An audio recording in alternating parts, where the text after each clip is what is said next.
Inspiration is generous. It hands us these big, beautiful, half-formed ideas like a feeling, a phrase, a fragment of melody, or just a mood, something that we can't even really name. And then it walks away and leaves us standing there holding something that feels important, but has absolutely no shape.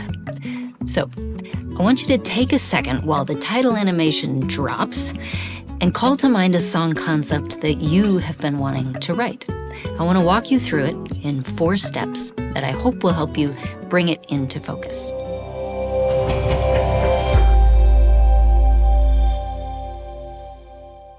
Most of us know that moment. The concept is alive, but the song is nowhere, right? And the gap between the two is where a lot of writers get stuck, sometimes for a day, sometimes for years.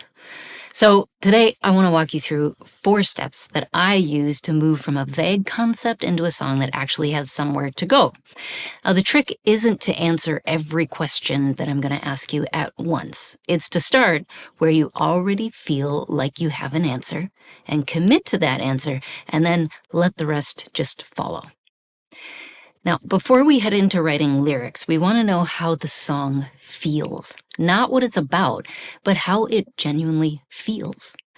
Now, here's a simple way to find out how it feels. Here's a map. We're probably familiar with looking at this these days. There's 2 axes. One is energy, and one is pleasantness. And that gives us 4 basic territories. High energy and unpleasant. That's angry, agitated, scared corner. Low energy and unpleasant. That's sad and tired and heavy. High energy and pleasant. That's bold and brave and joyful and pumped. And low energy and pleasant. That's calm, peaceful, and content. You can find many, many songs sitting somewhere clearly within these 4 quadrants. When you can find yours, that single choice tells you a lot about the music that's going to complement your lyric idea. The quadrant becomes the tempo, the mood, the groove. It becomes the harmonic flavor that's underneath. So a song that lives in the calm quadrant simply doesn't sound like a song that lives in the brave quadrant. And the moment you commit to just one of these, dozens of musical choices start making themselves. So pick your quadrant that carries the concept you have in your mind and commit to it.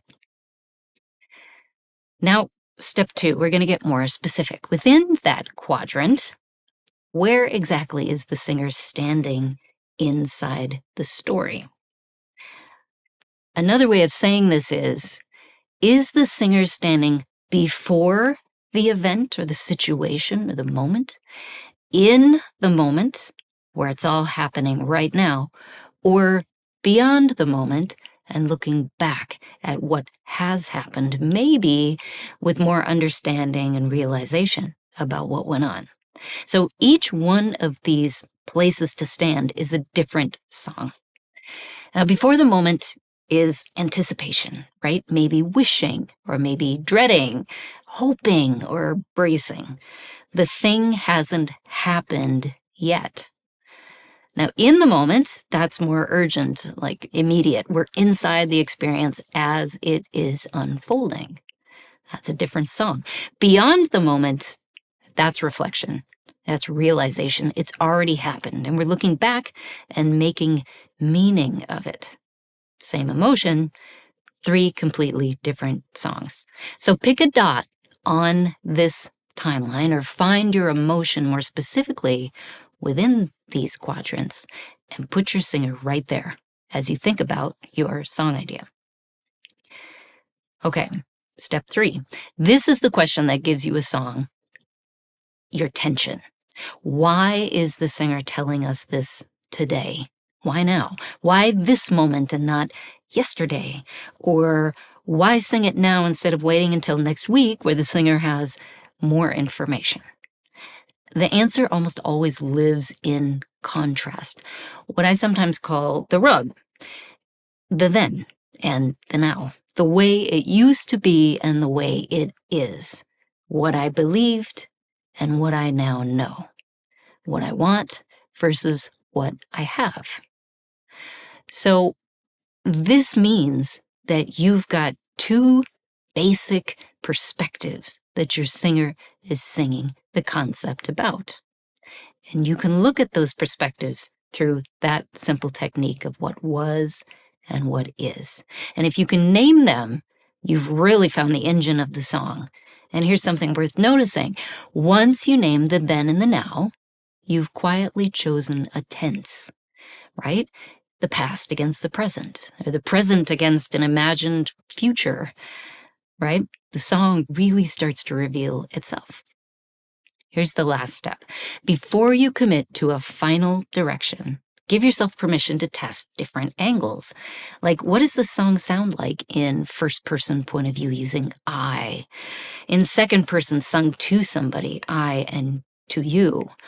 In second person narrative, which would be the universal you know when kind of an idea, or third person point of view where you just use he and she, and you as the singer is totally outside the situation, telling a story about some other characters.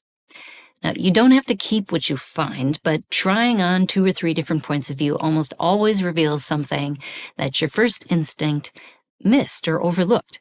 And sometimes the song that you actually want to write is hiding one point of view away from the one that you started with. That's the path. Emotion, lyric state, the rub, and the point of view. 4 questions in that order, starting wherever you already feel like you have an answer. The work here is not to know everything before you start. The work is to keep narrowing and narrowing and narrowing, gently and intentionally, until the song has somewhere to stand that you can name. If this is the kind of work that lights you up, I'd like to suggest that you attend a songwriting retreat. I run songwriting retreats, and we spend 5 days going deep into musical and lyrical topics just like this, taking your concepts and shaping them into the songs you've been carrying around for years. So just follow the link in the description for upcoming dates and locations. I will see you there. Till next time.